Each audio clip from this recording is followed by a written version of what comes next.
How positive. ઘણા બધા example આપી દીધા છે. હવે હું આ પ્રકરણને અહીંયા પૂરું કરવા માંગુ છું, પણ તમે મને ખાતરી આપો, બાંયધરી આપો કે મારા સાહેબ આ સાંભળ્યા પછી અમે we will try, fully try, હવે અમારા જીવનમાંથી અમે નકારાત્મકતાને ખતમ કરશું. નિષેધ બીજું કાંઈ નથી, નકારાત્મકતા કાંઈ નથી, અજ્ઞાન એ જ ભ્રમ પેદા કરાવે છે. મેં કીધું ને, દોરડામાં સાપનો ભ્રમ અજ્ઞાન છે. એટલે 3 પ્રકારના અજ્ઞાનથી બચવાનું છે. લખો, લાઈફમાં 3 પ્રકારના અજ્ઞાનથી બચવાનું છે. નંબર 1, અજ્ઞાન એટલે શું? મારે ભણવું નથી, આ પહેલું અજ્ઞાન છે.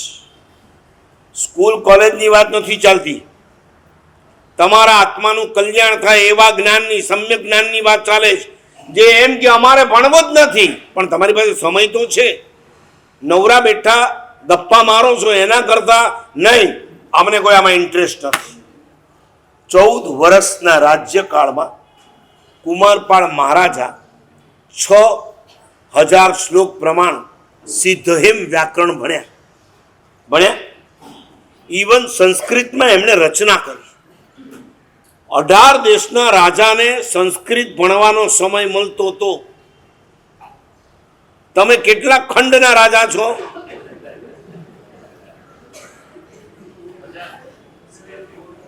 હા, સ્ક્વેર ફીટ છે 18,000. મેં એકવાર પૂછ્યું ને, તમે કેટલા ખંડના માલિક?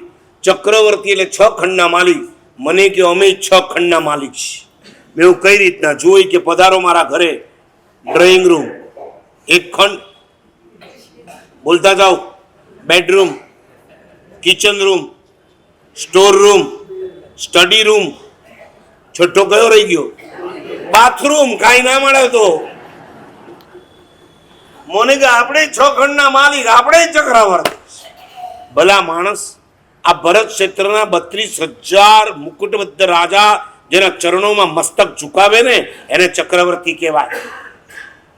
18 દેશના રાજા કુમારપાળને ભણવાનો સમય મળે, આખા ગુજરાતના મહામંત્રી વસ્તુપાળને ભણવાનો સમય મળે, પેથળ શાહ એને ભણવાનો સમય મળે, સંગ્રામ સોની એને ભગવતી સૂત્રાકો સાંભળવાનો સમય મળે. તમે રાજા, મહારાજા, મંત્રી અને મહામંત્રીથી પણ ચડિયા હતા કે તમને 20 સૂત્ર પણ ન